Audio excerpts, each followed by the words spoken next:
Hi, everybody. Welcome back to our last video. And in this video, I want to talk about some practical as well as population-specific considerations. So the first topic that I want to talk about are things like health trackers, wearables, and devices. And when we talk about data ethics in the context of fitness trackers, wearables, and medical devices, we're really discussing the balance between technology and innovation and privacy. So these devices collect vast amounts of personal data, everything from things like heart rates to sleep patterns and even GPS locations. While all of this data can be incredibly valuable for improving health outcomes and personalizing care, there are some ethical considerations about who has access to this data and what it is used for. A really good example of this is in the biomedical field. So Dr. Kelly Owens is a medical ethicist, and she highlights a critical issue, and that is the tendency to treat the risk of disease as if it were an illness itself. And this leads to constant monitoring and interventions. While early detection can certainly improve outcomes, Dr. Owens points out that this approach can also result in unnecessary interventions and potential harm. Her work on fetal heart rate monitoring in American childbirth illustrates how some healthcare providers are embracing quote unquote intentional not knowing as a moral strategy to minimize risk, challenging the notion that more information always leads to better outcomes. In addition to things like fitness trackers, I also want to mention some population specific considerations. So, the Indigenous Data Sovereignty Network advocates for Indigenous peoples' control over the collection, ownership, and application of their data. They review data collection practices to ensure that they align with the principles of Indigenous self determination, emphasizing that data should be used to benefit Indigenous communities in culturally appropriate ways.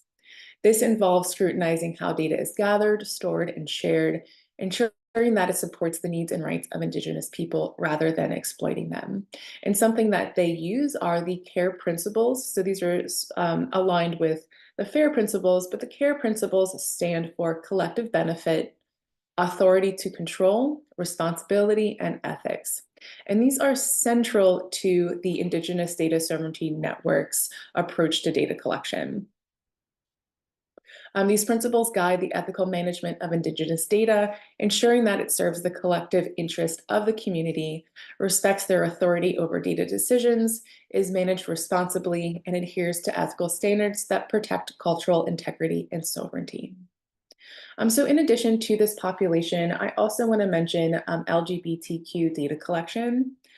So when collecting data on the LGBTQ community, several ethical considerations are crucial. The first one is things like privacy and confidentiality. So it's essential to ensure that data collection methods protect the privacy of LGBTQ individuals, as disclosure of their identity or orientation could lead to things like discrimination, harassment, or harm, especially in unsupportive environments.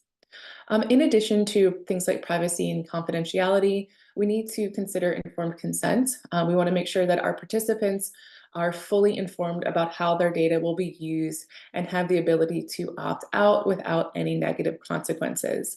This is especially important in contexts where individuals might feel pressured to disclose sensitive information. And a few other considerations include things like representation and inclusivity.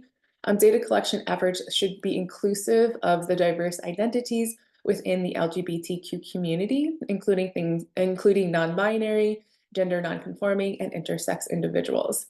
This ensures that data accurately reflects the community's varied experiences and needs. In working with this population, we also want to avoid things like harm and stigmatization. So researchers and data collectors should be careful not to reinforce harmful stereotypes or stigmatize the LGBT community through the data they are collecting, or the way that it is interpreted. And then the language and framing of questions and interactions should be respectful and non-judgmental. And lastly, community involvement. So we want to engage the LGBT community in the design and implementation of data collection processes, which ensures that their perspectives and concerns are adequately addressed, leading to more ethical and relevant outcomes for this community. So in addition to the populations I just mentioned, I also want to mention library data collection. And we certainly have and do collect data on our patrons. So there's definitely some ethical considerations that should be prioritized. And this includes things like privacy and anonymity. So libraries are trusted spaces, and patrons expect their reading habits and personal information to remain confidential. Data collection should ensure that patron privacy is protected with anonymized data used whenever possible to prevent things like identification. Just like the other communities I mentioned, there should be informed consent. So patrons should be clearly informed about how and why their data is being collected and opt out without impacting their access to library services. And something that I also want to mention is the idea of minimization of data. So really collecting only the data that is necessary for the purpose at hand. So avoiding collecting excessive or sensitive information unless it's absolutely necessary. And then data security. Libraries must implement robust security measures to protect the collection of data from things like breaches and unauthorized access to that data.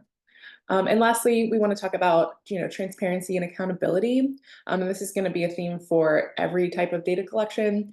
So libraries should be transparent about their data practices, including how long data will be retained and who will have access to it. And then lastly, I want to mention that for all of our data collection endeavors, we want to use data for the public good. So collecting our data should be used to improve library services or really benefit any of the communities that we're collecting data on and benefit the broader community at large, rather than things like commercial purposes or in a way that could harm people. So those are some considerations that I wanted to inform you about and for you to consider as you move into and think about data collections writ large in your communities and in your work. So thank you very much.